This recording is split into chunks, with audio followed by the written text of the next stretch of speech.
मोरी मैया।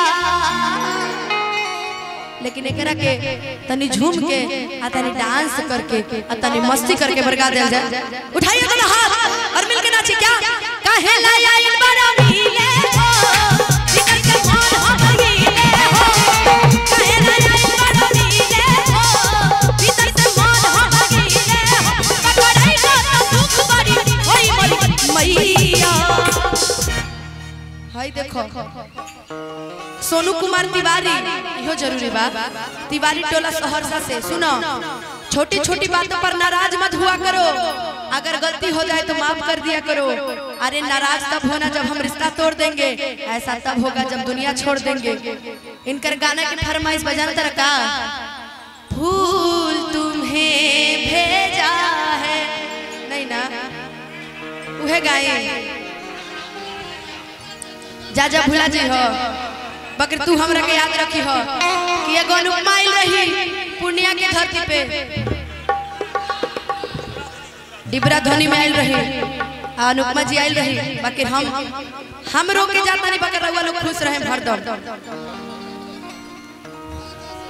जा जा जा जान भुला जी हो बाबूआन पर बिल्कुल गा देंगे बिल्कुल। लेकिन अच्छा ठीक लगता ना कार्यक्रम कोनो शिकायत हम रउआ के कहले पे आइल बनी जा हमरा और प्यार पहले आइल बनी बाकी बैक स्टेज क्यों का कहता हमरा के कोनो मतलब नहीं। लेकिन उठाएंगे दोनों हाथ और मिलके मेरे साथ झूमेंगे कि जय निरदैया कि जय निरदैया आ जय भैया जय निरदैया आ जय भैया जय निरदैया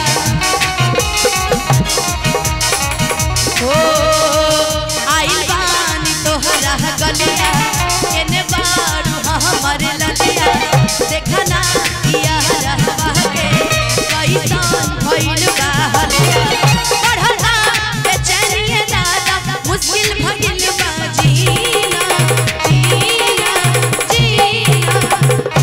अब तनी बोला लेला पुदीना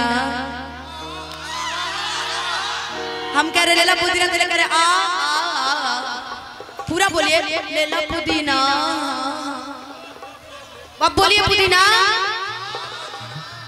पुदीना गाना सबके पसंद आइल ना एक बार पवन भैया करते एक बार जोरदार ताली बजा दे। अभी आप इनसे पूछ रहे थे पुदीना आ पुदीना छोड़ने के बाद सब चीज बता